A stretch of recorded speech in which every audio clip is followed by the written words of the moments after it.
Hola, hola. ¿Tienes alguna duda al respecto sobre cómo saber si tu hija, hijo o algún familiar, sobre todo un niño o una niña, ha vivido un tema de abuso sexual?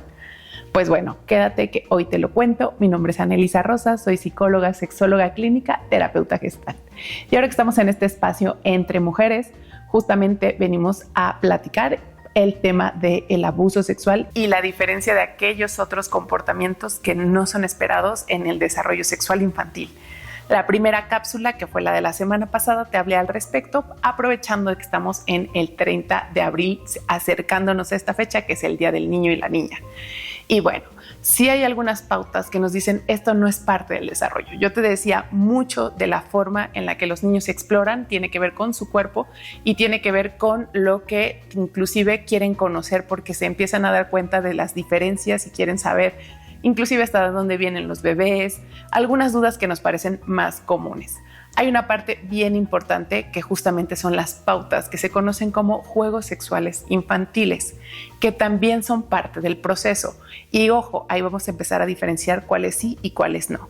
Los juegos sexuales infantiles es que los niños, así como aprenden primero con su cuerpo a explorarlo, muchas veces a través de frotamientos o de tocamientos, se dan cuenta que pueden sentir placer. Pero más adelante empiezan a interactuar con otros niños. Y eso es normal, hasta que nos damos cuenta que también interactúan desde su curiosidad sexual.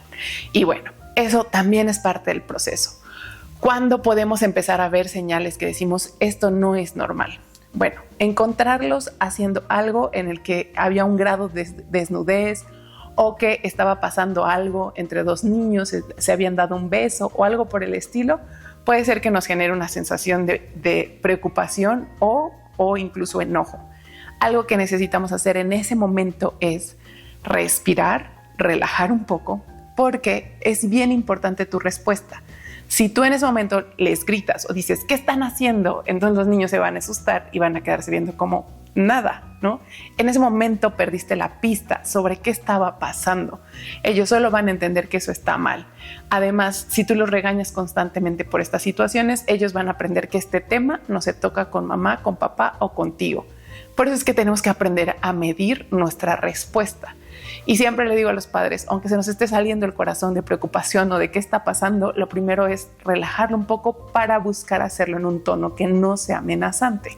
Justamente preguntarles qué pasó, a qué están jugando o qué están haciendo, sin embargo, sin un tono y una cara y una molestia o inclusive vergüenza. A veces nos puede pasar, pero lo importante será ahí buscar bajarlo y decir no pasa nada, si quiero saber qué estaban haciendo, qué pasó y así.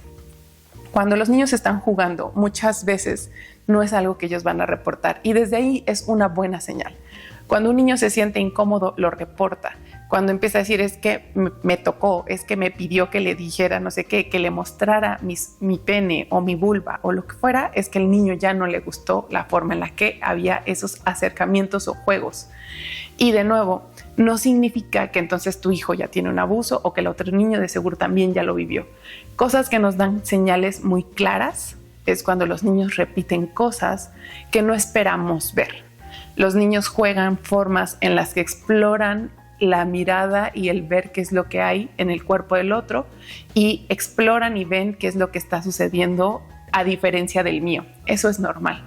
Pero cuando empiezan a explorar formas que son juegos sexuales adultos, mucho más parecidos a posturas sexuales, mucho más parecidos a actos que conllevan formas de estimulación sexual adulta, en la que ya hay una forma de interacción como tal más parecida inclusive a las penetraciones, eso ya no está bien. Los niños exploran de maneras externas, tienen curiosidad por el cuerpo, se dan cuenta que es diferente al suyo, hacen preguntas, se ríen. Todo eso es parte del proceso, pero que estén jugando haya una forma adulta de tener las relaciones no es para nada normal. Porque un niño no tiene esa forma o ese esquema realmente en su cabeza a menos de que haya pasado algo o le hayan mostrado algo. Las pautas que nos dan esas ideas o esas sensaciones normalmente es aquellas que ya tienen un tono muy sexualizado, mucho más parecido al del adulto. Pero para eso necesitas poder limpiar tu lente y primero observar la sexualidad y conocerla. Y aunque a veces nos genera mucha preocupación, más si nosotros lo vivimos, es importante que puedas empezar a separarlo del proceso de lo que está pasando enfrente con tu niño, con tu niña o con alguien más, con otro niño o con otra niña, para poder ver en realidad es un juego de curiosidad, es algo que es más bien externo, es algo que inclusive hasta he escuchado que le pasó a alguien más. Lo más probable es que eso sea un juego sexual común, aunque nos dé un poco de preocupación. Y algo que es bien importante en esos juegos, aunque no sea un tema de abuso, finalmente es ver que ningún niño se esté sintiendo incómodo. Y dentro de esto, de nueva cuenta, los podemos invitar a que jueguen algo diferente, sobre todo si nos genera ansiedad o angustia. Lo más común es que si los adultos no lo descubren, de todos modos los niños acaban de jugar ese juego y se pasan a otro juego. Y no acaban teniendo relaciones, no acaban haciendo formas que después les afecten la adultez, etc. Y dentro de todo este proceso, cuando sí hay algún tema de abuso, se notan otras pautas.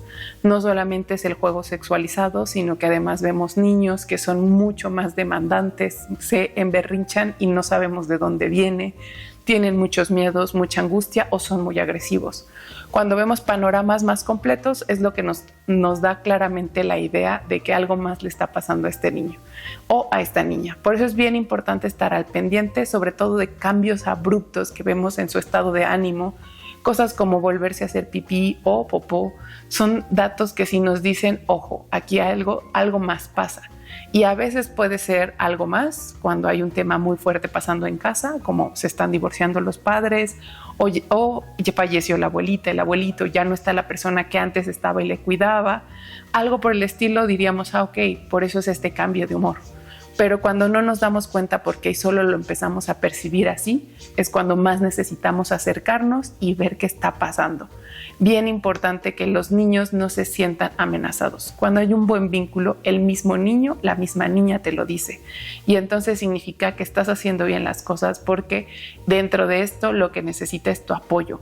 Este tipo de temas se trabaja con especialistas en consultorio para saber qué puedo hacer. Y para eso te invito a que me sigas en las redes sociales y podamos platicar. Si es que tú lo necesitas, agenda una consulta y ahí nos estamos viendo. Bye bye.